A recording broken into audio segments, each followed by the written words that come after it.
قرآن مجید میں انسانی ہمدردی اور اخوت کے دو بنیادی اصول بتائے، فنڈامنٹل لاز۔ وہ کیا ہیں کہ جب ہم کسی سے بات کرنے لگتے ہیں تو دوسرا بندہ سب سے پہلے ہمارے فیشیل ایکسپریشنز کو دیکھتا ہے۔ اگر اپنائیت ہو، محبت ہو، مسکراہٹ ہو تو دوسرا بندہ دوست سمجھتا ہے، اور اگر چہرے کے اوپر اجنبیت ہو اور سنجیدگی ہو اور غصے کے آثار ہوں تو دوسرا بندہ بدک جاتا ہے۔ تو معلوم ہوا کہ سب سے پہلا میسج جو ملتا ہے وہ انسان کے چہرے کے آثار سے ملتا ہے۔ شریعت نے ہمیں حکم دیا وَلَا تُصَعِّرْ خَدَّكَ لِلنَّاسِ۔ اب اس آیت میں صرف ایمان والوں کا تذکرہ نہیں ہے، للناس،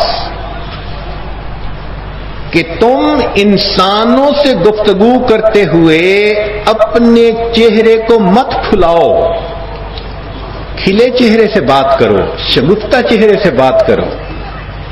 اب دیکھیے کیا خوبصورت میسج ہے جو اللہ رب العزت نے دیا کہ جس سے بھی بات کر رہے ہو وہ اللہ کا بندہ تو ہے نا، لہذا بات کرتے ہوئے سب سے پہلی چیز کہ تمہارے چہرے پر مسکراہٹ ہو، اپنائیت ہو، محبت ہو۔ جب تمہارے چہرے کے اثرات کو وہ دیکھے گا تو اور قریب ہو جائے گا۔ پھر دوسری چیز انسان کی گفتگو ہوتی ہے۔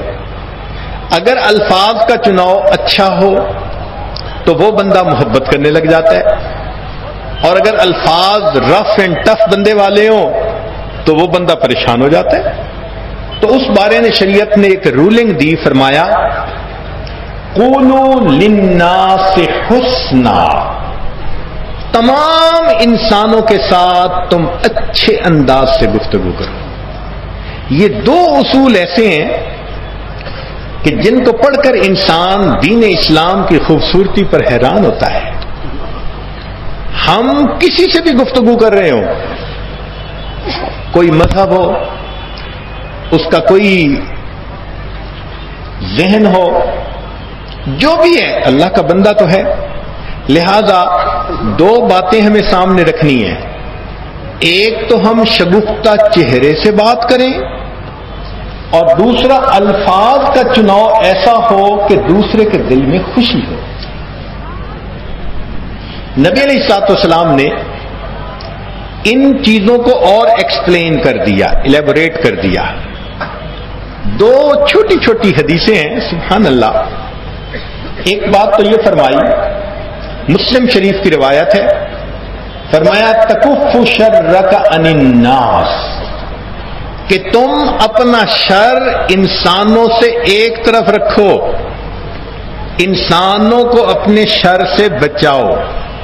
ہم میں سے ہر بندے کے اندر خیر بھی ہے، شر بھی ہے۔ خوش موڈ میں ہوں گے تو خیر نکلے گی، اور غصہ آ جائے گا تو ابھی شر نکل آئے گا، چہرہ بدل جائے گا، الفاظ ڈیفرنٹ ہوں گے، ایسے لگے گا جیسے پتہ نہیں کوئی خونخوار جانور ہوتا ہے۔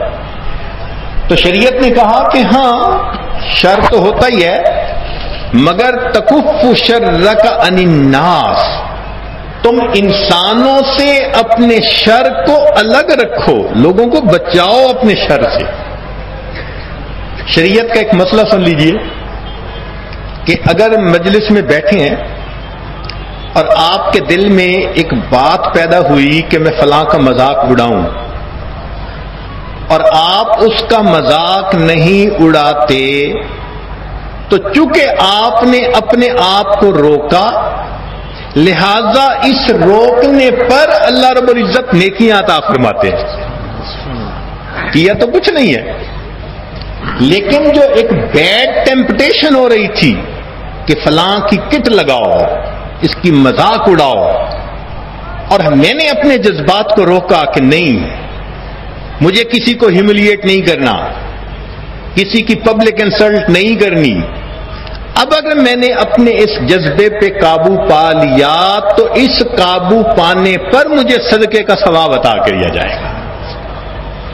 تو پہلا اصول بتایا تکف شرک عن الناس، انسانوں سے اپنے شر کو تم ایک طرف رکھو.